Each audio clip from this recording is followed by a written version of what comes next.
Welcome to Bible Study with Faith, where I'm reading the Bible out loud to you in a way that's easier to understand. This is the book of Numbers, and we are on chapter 16.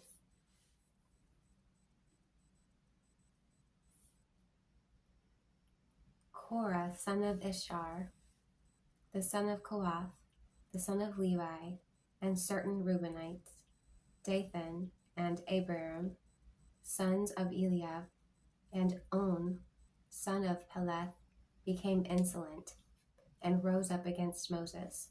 With them were 250 Israelite men, well-known community leaders who had been appointed members of the council. They came as a group to oppose Moses and Aaron and said to them, "You have gone too far. The whole community is holy, every one of them, and the Lord is with them. Why, then, do you set yourselves above the Lord's assembly?" When Moses heard this, he fell face down. Then he said to Korah and his followers, "In the morning the Lord will show who belongs to him and who is holy, and he will have that person come near him. The man he chooses he will cause to come near him. You, Korah, and all your followers are to do this. Take censers, and tomorrow put burning coals and incense in them before the Lord. The man the Lord chooses will be the one who is holy.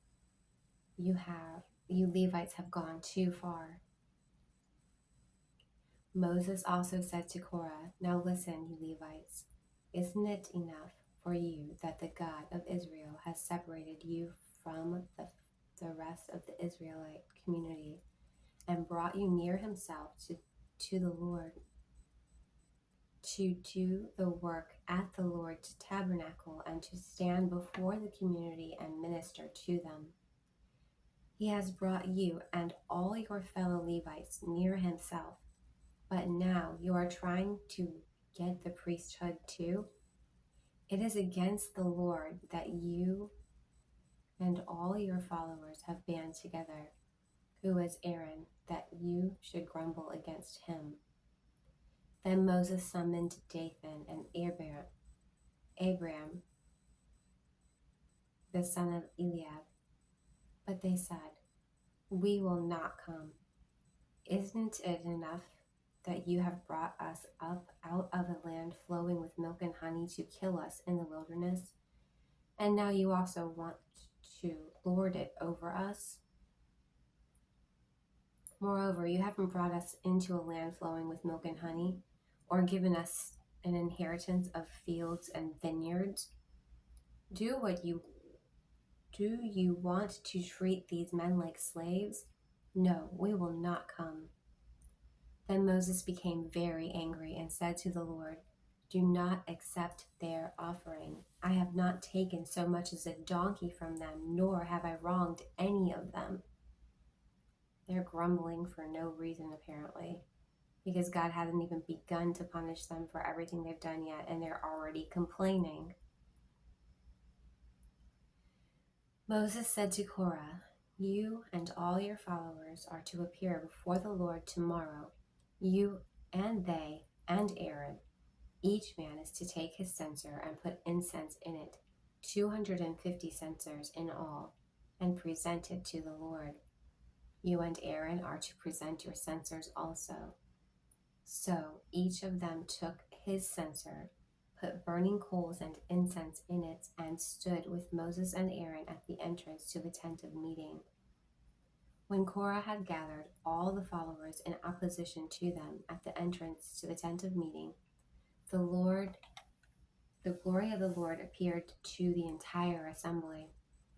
The Lord said to Moses and Aaron, "Separate yourselves from this assembly so I can put an end to them at once."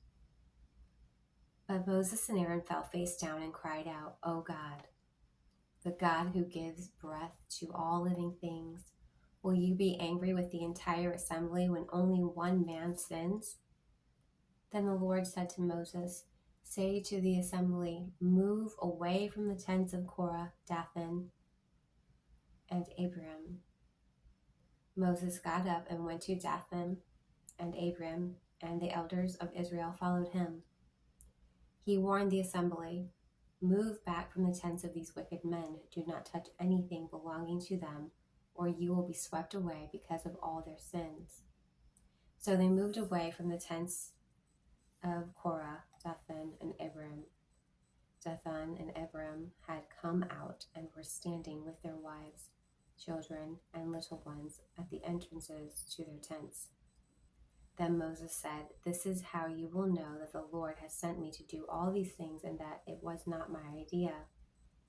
If these men die a natural death and suffer the fate of all mankind, then the Lord has not sent me. But if the Lord brings about something totally new and the earth opens its mouth and swallows them with everything that belongs to them, and they go down alive into the realm of the dead, then you will know that these men have treated the Lord with contempt." As soon as he finished saying all of this, the ground under them split apart, and the earth opened its mouth and swallowed them into their house and their households, and all their associates with Korah, and all those associated with Korah, together with their possessions. They went down alive into the realm of the dead with everything they owned. The earth closed over them, and they perished and were gone from their community. At their cries, all the Israelites around them fled, shouting, "The earth is going to swallow us too." And fire came out from the Lord and consumed the 250 men who were offering the incense. Burn, literally. The Lord said to Moses, "Tell Eleazar, son of Aaron the priest, to remove the censers from the charred remains and scatter the coals some distance away, for the censers are holy, the censers of the men who sinned at the cost of their lives. Hammer the censers into sheets to overlay the altar, and they were presented before the Lord and have become holy. Let them be a sign to the Israelites." Oh, God don't play. God don't play. So Eleazar the priest collected the bronze censers brought by those who had been burned to death, and he had them hammered out to overlay the altar, as the Lord directed them through Moses. This was to remind the Israelites that no one except a descendant of Aaron should come to burn incense before the Lord, or he would become like Korah and his followers. The next day, the whole Israelite community grumbled against Moses and Aaron. "You have killed the Lord's people," they said. But when the assembly gathered in opposition to Moses and Aaron and turned toward the tent of meeting, suddenly the cloud covered it, and the glory of the Lord appeared. Then Moses and Aaron went in front of the tent of meeting, and the Lord said to Moses, "Get away from this assembly, so I can put an end to them at once." And they fell face down. Then Moses said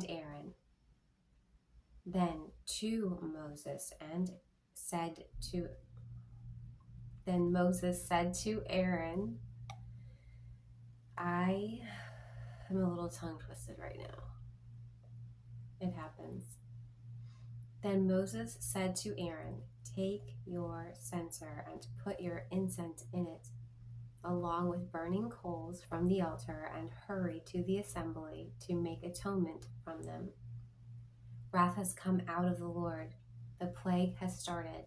So Aaron did as Moses said and ran into the midst of the assembly. The plague had already started among the people, but Aaron offered the incense and made atonement for them. He stood between the living and the dead, and the plague stopped. But 14,700 people died from the plague, in addition to those who had died because of Korah. Then Aaron returned to Moses at the entrance of the tent of meeting, for the plague had stopped. And that is the end of chapter 16. I look forward to reading chapter 17. If you would like to catch up, all you got to do is pick up a Bible, any Bible will do, and read the book of Numbers, chapters 1 through 16.